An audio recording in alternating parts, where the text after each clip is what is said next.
Good morning, everyone. I hope you're well. I hope lockdown is treating you well and that you are being drawn closer to God, that you are keeping in contact with one another, and that despite the news and everything that's going on around us, that you are feeling assured that Jesus is in control of all of this. And it's that hope, that faith, that belief that we can cling to in times of trouble that gives us that assurance. So that's my prayer for you as we move forward in all of this together as a body, as believers and as family, that you will be blessed through this. And drawing back on this idea that I shared a while back when all of this started kicking off, of Sabbath, this whole situation as an opportunity, to see it like an opportunity for reflection, for prayer, possibly for fasting, to reset priorities, for rest, to really seek God and where He is in the midst of all this. I really hope and I pray that you are doing that. So as we move forward, I want to share a story.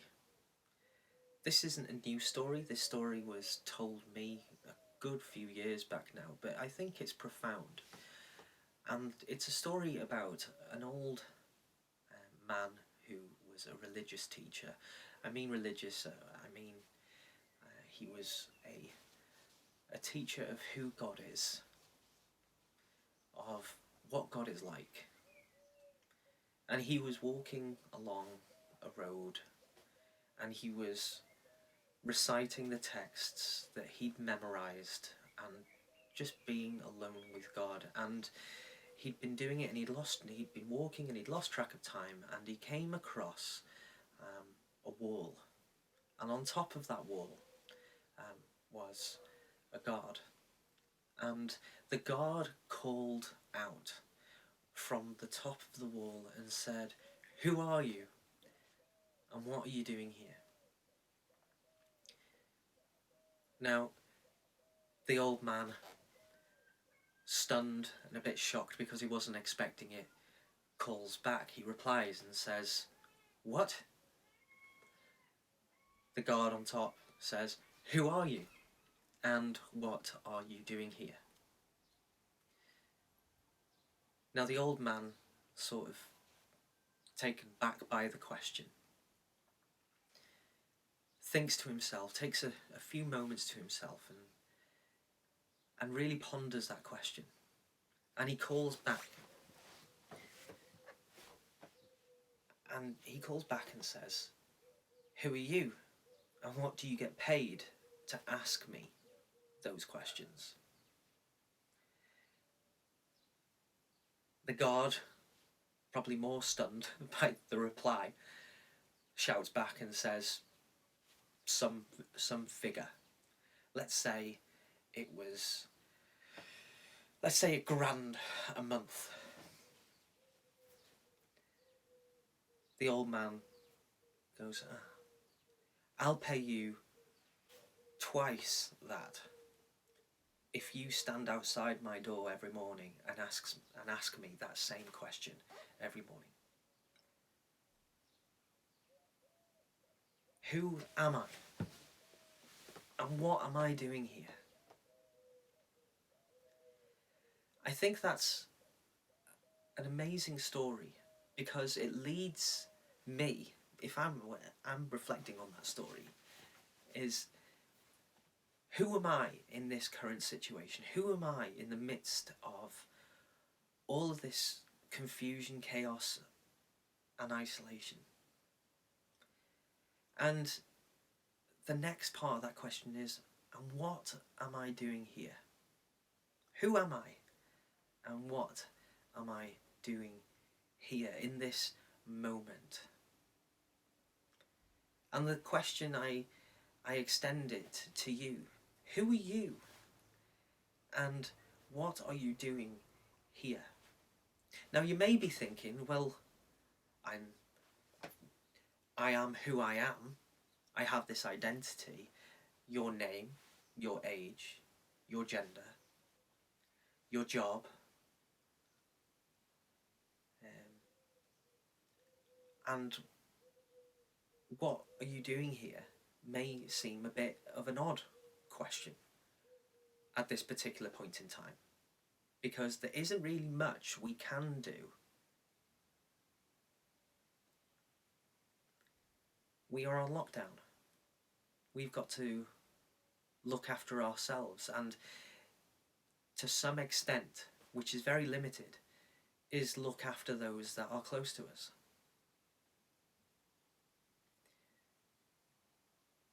And that's tough. That is a tough thing. And it's a difficult question to answer at this time. However, there is nothing wrong as an answer to those questions is to ask what is its meaning. For example, who am I? Well, I'm Glyn Watson. I am almost 32 years old. I'm a male. I'm a Christian. I am a child of God. I'm a trainee minister, student, brother, son, worship leader. There are so many things that can define us. So many good things. What am I doing here? Well, I think ultimately the answer is to glorify God. How I do that in this time is important. It's significant. It's crucial. So I'm going to focus on that second bit. Taking in assurance that I am a child of God. And what am I doing here? Well, I see it as an opportunity to seek God, to treasure God, to really lean in, because we have been given an opportunity of time that would otherwise be spent going about our daily business, but we have had and we have been forced to step back. The challenge is not to fill this time of what we're doing here with tasks around the house. An opportunity to look and change our priorities when it comes to our spirituality and our closeness with God. What am I doing here? As I said earlier, it's to glorify God. I want to share with you a statement. It's a quote from a man and pastor, and someone who I think is on a journey in what I'm about to say, which is God is most glorified in us when we are most satisfied in him. That person is John Piper. Now, I'll repeat his quote, his phrase. God is most glorified in us when we are most satisfied in him. So my question for you, apart from who are you and what are you doing here, is in this time of isolation, are you seeking to glorify God through seeking him and finding your rest and your joy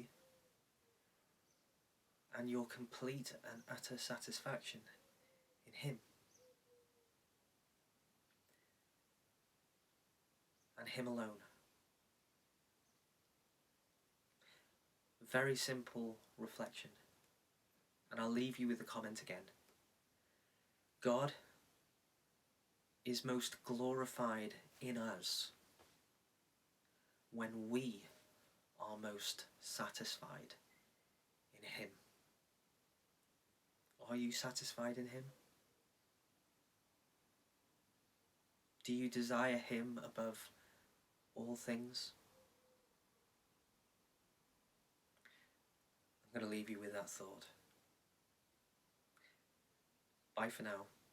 If you do have any questions and would like to discuss this further, then feel free. Contact me on WhatsApp or email, or give me a call and we can discuss this further.